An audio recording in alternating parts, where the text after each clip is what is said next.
At over 180 miles per hour, NASCAR drivers exist on the razor's edge of disaster with every lap they run.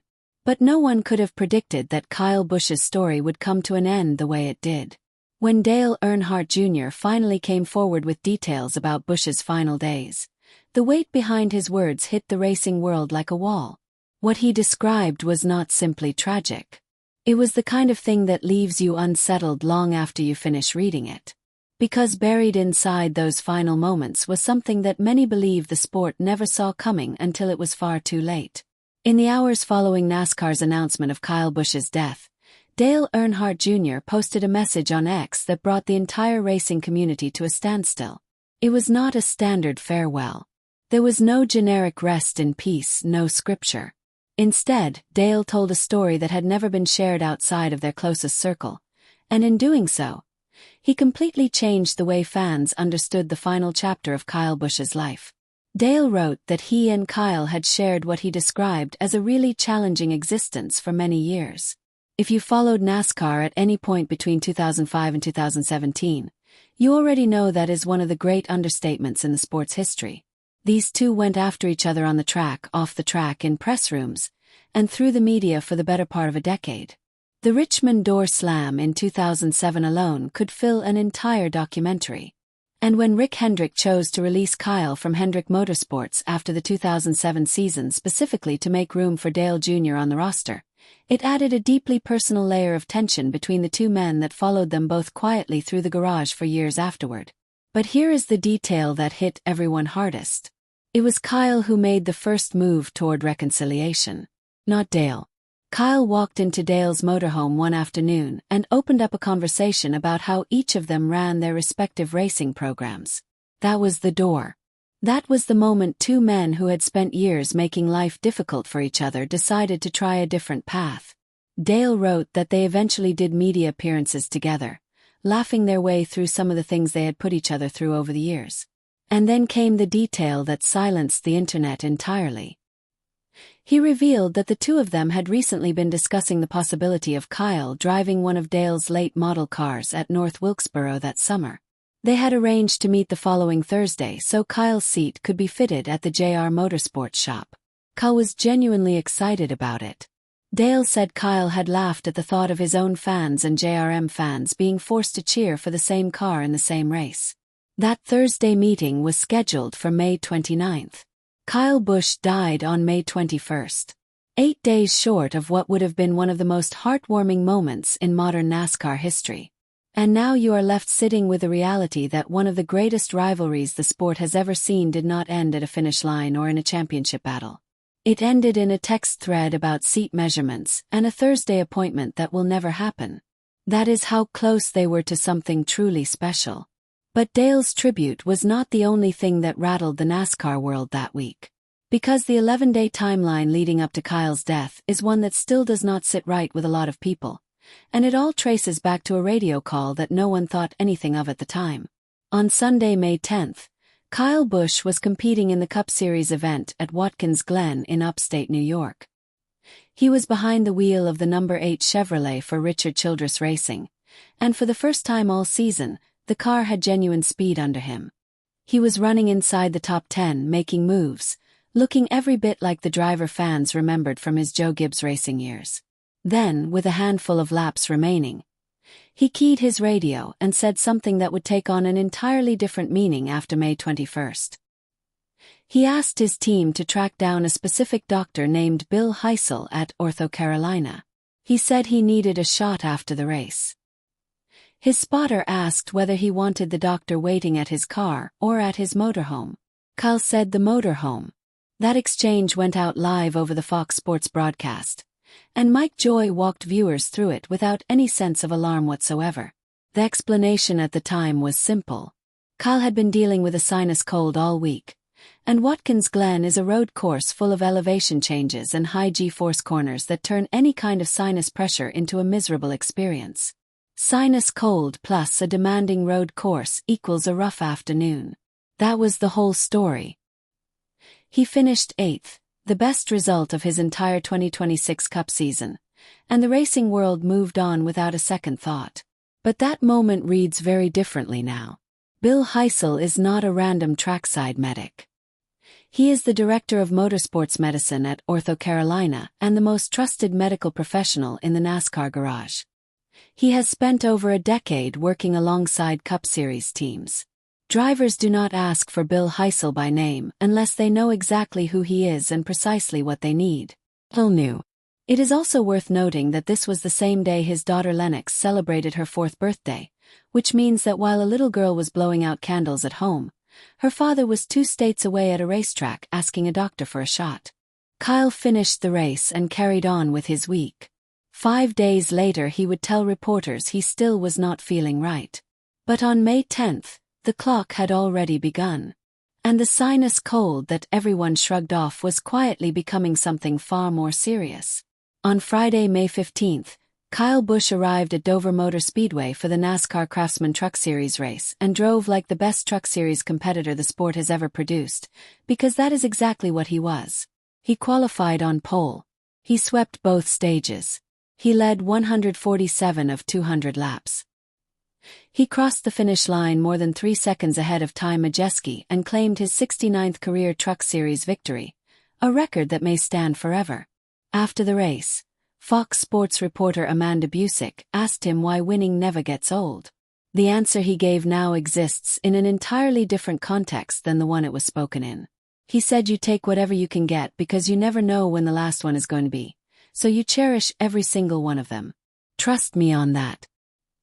He said it with a smile on his face, like a man who had struggled in Cup for 2.5 years and was simply grateful to be standing in victory lane again doing what he loved. Then in a follow-up press scrum, a reporter asked how many more wins he was chasing. Kyle said it again. You never know when the last one is going to be. Twice in the same press session 6 days before he died, Kyle Busch stood in front of cameras and told the world to hold on to every moment because you never know when it all stops. To be fair, drivers say things like this regularly. It is the sporting equivalent of giving 110%. Kyle was not hinting at anything. He was a competitor reflecting on the fact that victories had become harder to come by. But context is everything. When you go back and watch that interview today, knowing what followed 6 days later, those words carry a weight that no screenwriter would have the nerve to put on paper.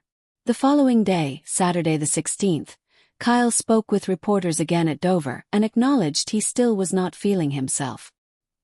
He said the cough that had lingered from the previous week had been pretty substantial and that he genuinely was not great. No one raised an eyebrow. He had just won a race the night before. Drivers push through illness. That is the culture of the sport. And that culture is a large part of why what came next blindsided everyone. On Monday, May 18th, Kyle's son Brexton turned 11 years old. Kyle shared a carousel of photos on Instagram, images of Brexton growing up on racetracks and in victory lanes. He wrote that he and Samantha could not be more proud of the young man Brexton was becoming, and that there was no ceiling on what their son could accomplish. That post remains on Kyle's Instagram to this day. It was the last thing he ever shared on social media. 3 days before he died, he was a father posting birthday photos and telling the world how proud he was of his kid. Samantha's post from that same day is just as difficult to read now. She wrote about watching Brexton grow into this driven, funny, and kind-hearted little man, and called it the greatest gift she had ever been given. She said no matter how tall he gets or how fast he eventually drives, he will always be her baby. 3 days after she wrote those words, she lost her husband. They were written in pure joy. They now carry a grief that is hard to put into words. The next morning, Tuesday the 19th, Kyle and Brexton made the drive to Durham, North Carolina for the grand opening of an Andretti indoor karting facility. Mario Andretti himself was there, telling stories to anyone who would listen. A man named Naz Idura, who attended the event, later told a local news station that he had spotted Kyle and Brexton playing arcade games together and that the bond between them was impossible not to notice. He said he chose not to approach them because the moment felt too private, too real. Kyle was laughing. He was fully present. He was just a dad spending the day with his son. The following day at Indianapolis Motor Speedway, Mario Andretti pulled out his phone and showed reporters a video he had recorded of Kyle smiling and shaking his hand at that very event. Andretti said it was the shock of his life. He said everyone in racing knew Rowdy and that Kyle had a way of putting a smile on people's faces. That was Tuesday. Kyle Busch was laughing at an arcade with his son and shaking hands with one of the most iconic names in motorsport. 24 hours later, he would be on a bathroom floor, coughing up blood. On Wednesday, May 20th, Kyle Busch made his way to the General Motors Charlotte Technical Center in Concord, North Carolina to carry out simulator work. This was standard procedure, a routine part of his weekly schedule. Chevrolet teams including RCR rely on that facility consistently for engineering sessions and race preparation. There was absolutely nothing out of the ordinary about Kyle being there on a Wednesday afternoon in May. At approximately 5:30 in the evening, someone inside that facility dialed 911. The Cabarrus County Sheriff's Office later released the audio from that call, and what the caller described had nothing to do with a sinus cold. The caller told the dispatcher that there was a man experiencing significant shortness of breath, that he was extremely hot, and that he felt like he was going to lose consciousness. The caller stated that the individual was producing blood and coughing up blood. He said the person had made it to the bathroom floor but was still conscious and responsive. The caller confirmed 3 separate times that Kyle was awake. He asked that paramedics approach without sirens and directed them toward a side entrance. Kyle was transported from the Concord facility to a hospital somewhere in the Charlotte area. The name of that hospital has never been officially confirmed. That 911 recording is the single most critical piece of public medical information in this entire story.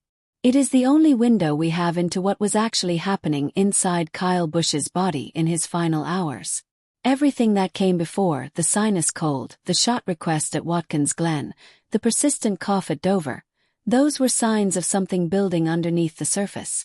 The bathroom floor in Concord was the moment everything gave way. And by the following morning, the racing world would learn that Kyle Busch was never going to come back from it. On Thursday morning, May 21st, a statement appeared across Kyle's social media accounts from his family. It said he had experienced a severe illness that had resulted in hospitalization.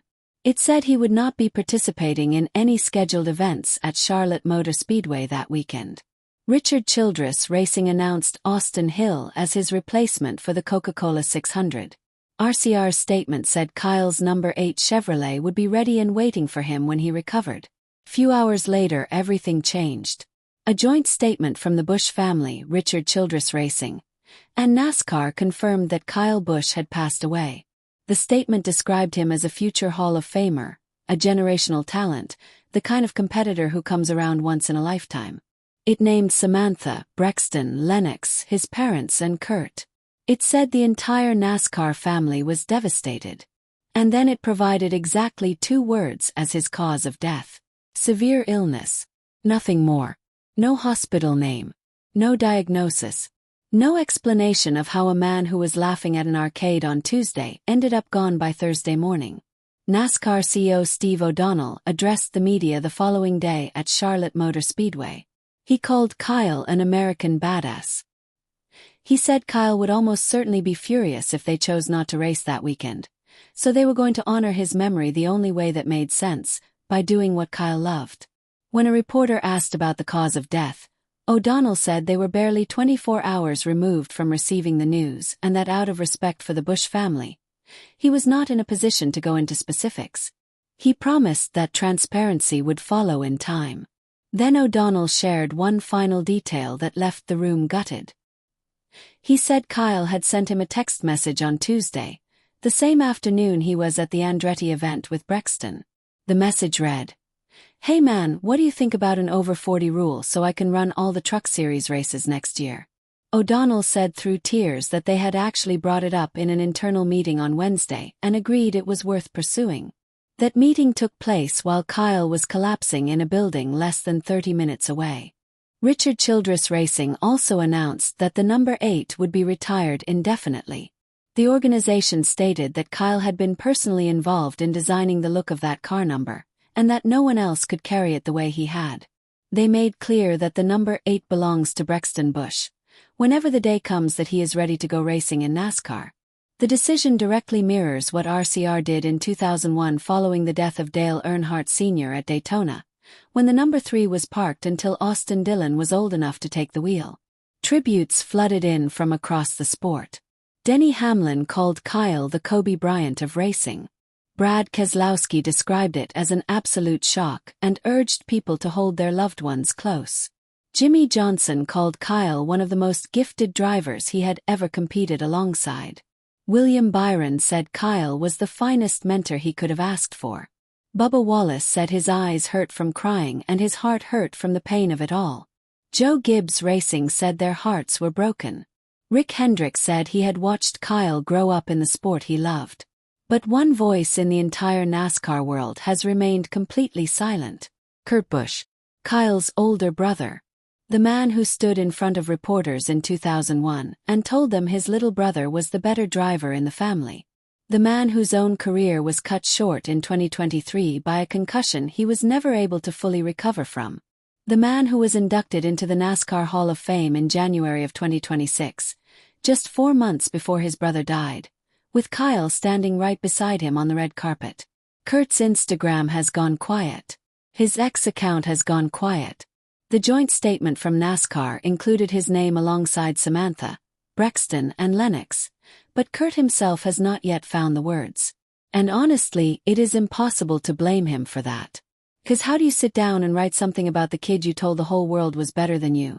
The kid who went out and proved you right 234 times. The kid who outlived your career by 3 years but did not outlive you. Kyle Busch won his final race on a Friday at Dover.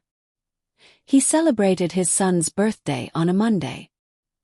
He laughed at an arcade with his kid and shook hands with Mario Andretti on a Tuesday. He collapsed on a Wednesday. And he was gone on a Thursday. 11 days from a radio transmission at Watkins Glen to a hospital room in Charlotte. 41 years old. 2 championships. 234 wins. A wife who stood by him since 2008. A son who wants to follow in his footsteps. A daughter who just turned 4. And a brother sitting somewhere right now, trying to find a way to say goodbye to the best driver in the family. You never know when the last one is going to be. Cherish them all. Trust me. That is what Kyle said. He was right about that too. I still cannot get my head around how quickly it all happened. 11 days from a routine radio call to gone. Drop your thoughts in the comments because I know a lot of you are still trying to make sense of this one as well.